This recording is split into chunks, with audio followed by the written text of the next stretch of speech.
Well, hey, Grace Valley, welcome to week 14 of our chronological reading through the Bible. And if you're still with us, congratulations. You should give yourselves a hand. You've made it through some things that have caused many people before you to quit reading.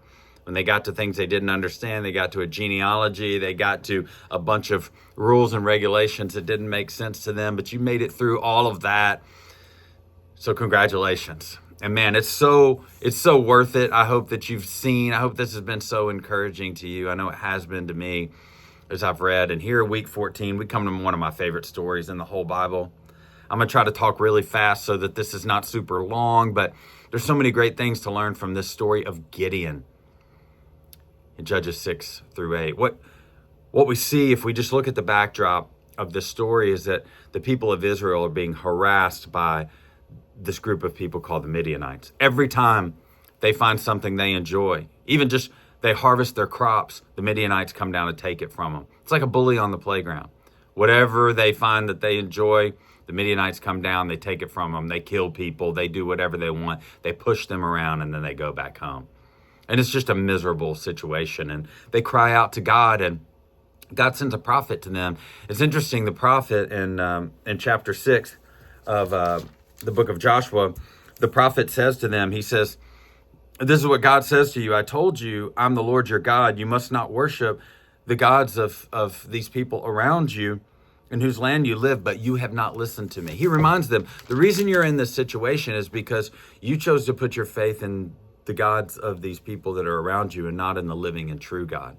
You've turned your back on me, and so I've given you over to your enemies in order to come to the end of yourself so that you'll look up to me. And what's amazing and encouraging is that when they do turn their eyes to God and they say, "God, rescue us," he does immediately.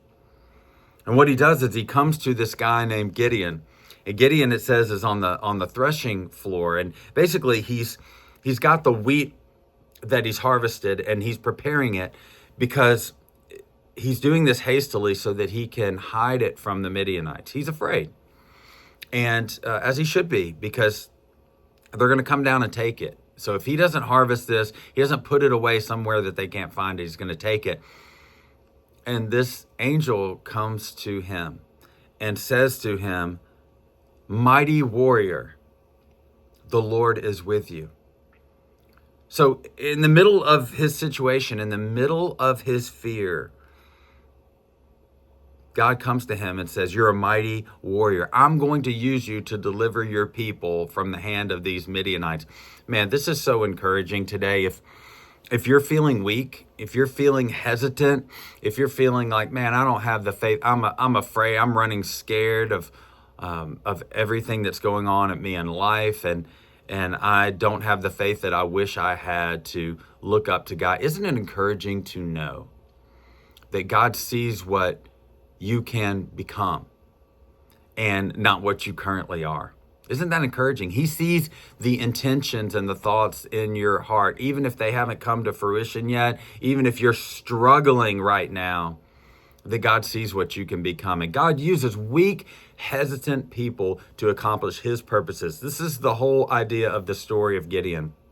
Because when he uses weak, hesitant people like you and like me, then he gets all of the glory for everything that happens, because people look and they see that we were weak and hesitant, but yet a strong God has stepped in on our behalf and shown himself strong. And that's what happens in Gideon's story.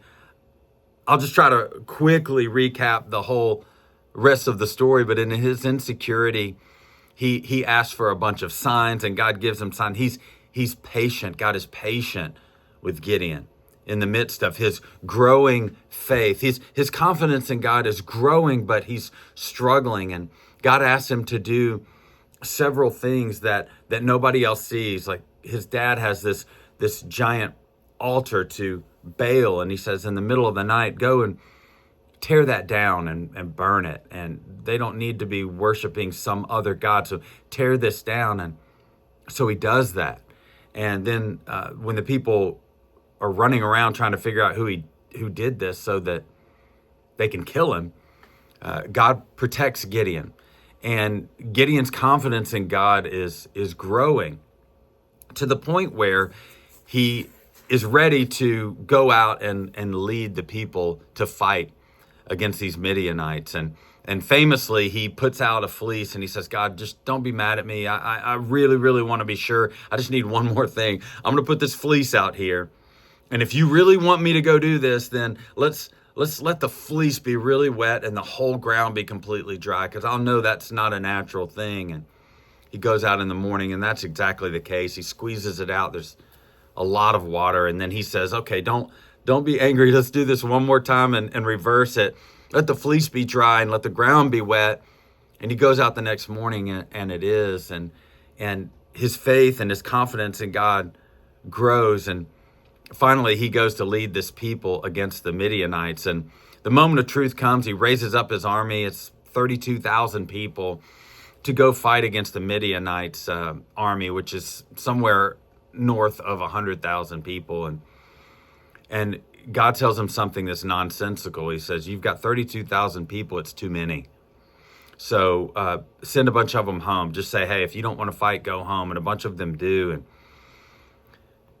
he does this several times, and there's still too many. There's like 10,000 or so. And he says, this is far too many people. Send them down to the water and tell them to get a drink. And the people that drink the water out of their hands, set them to one side. And the people that lap the water like a dog, put them on the other side. And it's a long story, but the bottom line is that there were only 300 people left after that had drank water from their hands. He says, okay, that's good. Because if 300,000 go against an army of 120,000, there's no way you won't get slaughtered unless God is with you. And there's a lot of other details of this battle that if you haven't read it yet, you'll love it. It's so incredible. But basically what God does is the impossible. They go down, they split up into 3 groups, 100 people each. And when they blow their horns that they were given, and when they break these pots, raise up these torches, the Midianite army is just thrown into a panic, and they basically just turn and kill each other. And this goes on for several days until they are completely routed before the people of Israel. And the bottom line of that is this, is that all it took was the people coming to the end of their confidence in other gods. They lift their eyes to God, and God comes and finds weak, hesitant people that are just willing enough to put their faith in him, that are just willing enough to put one foot in front of the other and say, God, we don't really know what to do. We don't know how this is going to work, but we're going to trust you. And so God delivers his people. It's so encouraging for me and for you. So if you're feeling weak today, man, put your confidence in God.